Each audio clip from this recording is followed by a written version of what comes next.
Peter Parker is attending a presentation about Spider-Man, hosted by Gwen Stacy and featuring photographs that were physically impossible to take.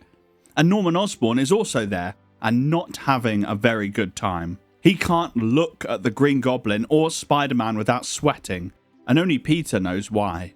It's because Norman was the Green Goblin, and he also knew that Peter was Spider-Man until he got amnesia.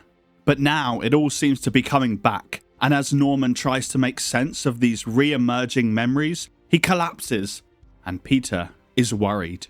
We're reading every Spider-Man ever, and this is the Spectacular Spider-Man issue 2, The Goblin Lives. And the Goblin does indeed live, as Norman lays sweating in a hospital bed, and all his long-forgotten memories swirl together and finally make sense. He is the Goblin. And so he leaps out of bed, barrels past Harry and a doctor, knocking them aside as if they were puppets, and races to a secret hideaway. Donning his goblin costume, he has one thing on his mind: revenge. Meanwhile and later, Peter Parker also has one thing on his mind: paranoia. Hearing that Norman fled into the night, he's sure that the Goblin is back, and he can't focus on his studies or on Gwen, and he's jumping at toy planes. At home, he dreams of Aunt May's shock when she learns of his identity, and so he gets out of bed, costumes up, and swings around the city in search of the Goblin. But he finds nothing, unaware that Norman is following him from a distance, just biding his time. Elsewhere and later, Norman returns home to Harry, claiming to be better now. In fact, he's feeling so good that he wants to hold a dinner party and invite that Parker kid, along with Gwen and Mary Jane. Peter knows it's a trap. It's obviously a trap, but he can do nothing but go. And so he picks up Gwen, who looks incredible, and he hints that he'd love to marry her, but he can't get sidetracked from worrying about Norman. They both arrive at the party, and Norman greets them with a powerful handshake, strong enough to break fingers. It's a sign to Peter that he remembers. They all sit down to eat, and Norman Osborn probes Peter about his life, darkly joking that Peter must have some secrets. As the night goes on, it's clear that Norman is losing his discipline, and may just attack Peter in front of his friends. And so Peter asks to make a phone call. And while he's away from the group, he throws a ball of webbing into the fireplace. As he dances with Gwen in the other room, the ball begins to burn, flooding the house with smoke. Peter yells at Harry to get Gwen and MJ out, and he'll focus on Norman, but Norman has no interest in fighting in the smoke. Instead, he loudly declares that he's going to go after Peter's Aunt May, and then ducks away to become the Green Goblin. Peter, now dressed as Spider-Man, catches up with the Goblin in the streets and is immediately attacked by the Goblin's glider, now equipped with new weapons. Spidey's able to dodge for just a moment, but is eventually shocked by a Goblin blast and knocked down.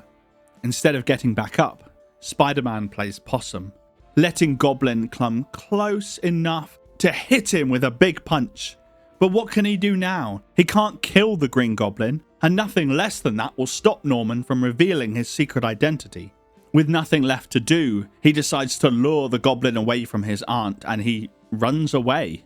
The Green Goblin is angry and throws a new bomb at Spider-Man that leaks an hallucinogenic gas.